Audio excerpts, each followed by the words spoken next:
Greetings, beautiful ones, and welcome. This is Nazanin Murashian, Love and Heart Art, deep dive into tools for empowerment and healing.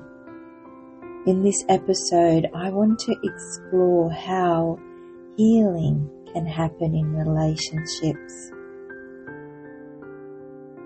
It is an interesting journey when we are standing in the relationship mirror, for it will reveal all and it will trigger many.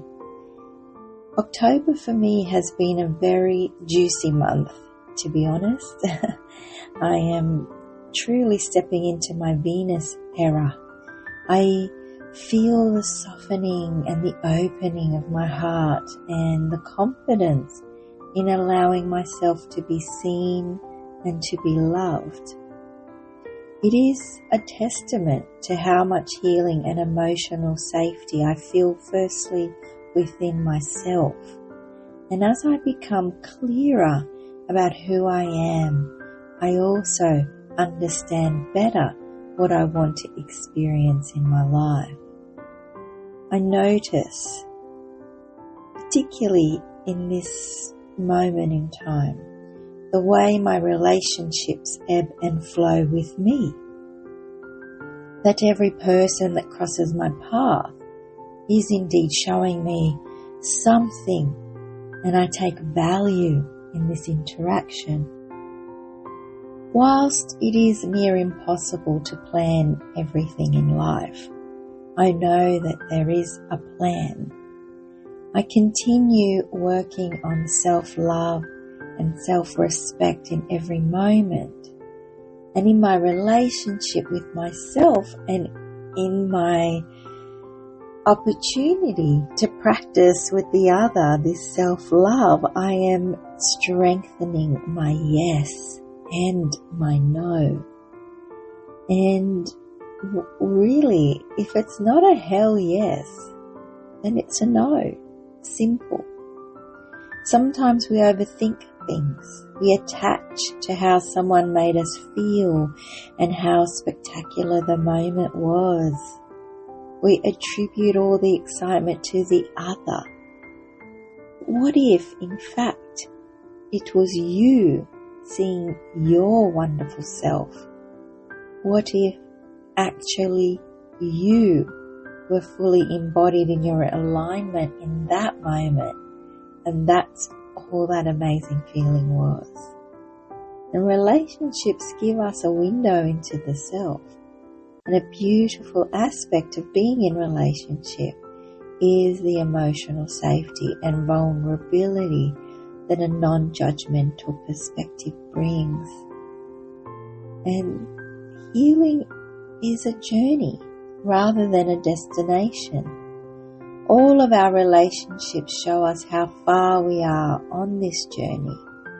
When you heal enough to realize that your happiness and how you experience life is actually coming from within rather than externally, it is much easier to identify who and what is good for you. This is a very healing place to be. And as I navigate this time in my life, this single mother life, and really gaining the clarity which I can feel and see deeply within myself, my discernment muscle is definitely strengthening. And it is hard to walk away from someone or something we attach an emotional anchor to. And we all do it. And it's not good or bad. It's just understanding what that means. That in these circumstances, you must activate the inner compass. But part of healing in relationships is creating the space safe to unravel.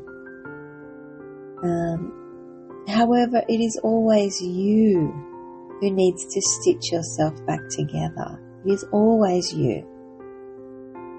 And that's where it's tricky when you attach an emotional anchor to somebody, because it's always you. And if you attribute your healing to the other, then that creates codependency. But rather attribute the catalyst for you to dive deeper into yourself that came from this interaction with the other. And that's an empowered place to begin all healing. That is acknowledging that you have everything already, and the relationship is the mirror for you. They show you what to work on or what to work through. And when two people are willing to do the work, to really communicate and take radical responsibility for themselves, then true emotional safety can be achieved. And this type of space holding takes skill.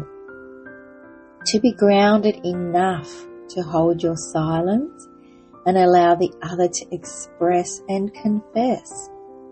To truly listen without recourse to offering solutions.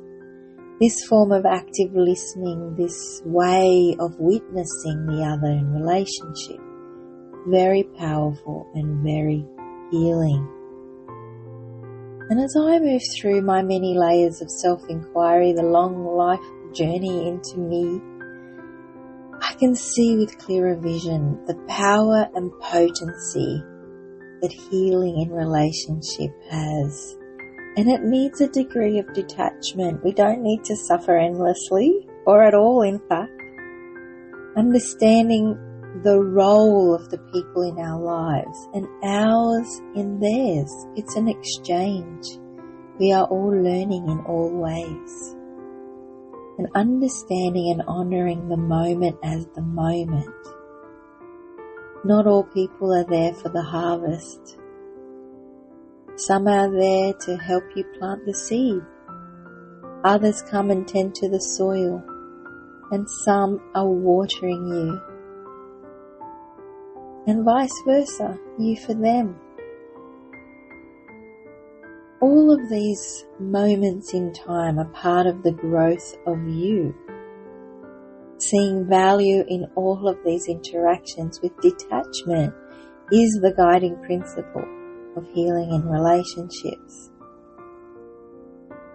Healing in relationships for me is about having someone witness my transformation, to help me see those parts of myself that are still invisible. Relationships have that potential.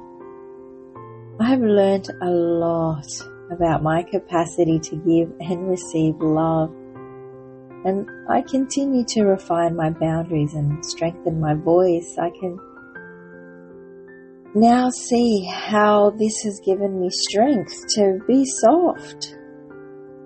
And I can feel my compassion and my nurture, all that I have to share. And I can step into my no a lot more easily as I tune to my body, mind and spirit, as I align to that inner compass. When you start to look at every aspect of life as abundance, as life expressing itself through you, you can free yourself from everything that no longer serves you. And you always have a choice in life. No matter what types of relationships you find yourself in, know that you get to decide your level of participation. You get to decide how someone's energy affects you. You get to decide how much access someone can have to you. And this is empowerment. This is how you empower yourself. This is how relationships, particularly difficult ones, can be the points of access of greater growth, because they're pushing you to be the better version of you, to choose you, to love you, to show up for you. To honouring it all, and honouring yourself first and foremost.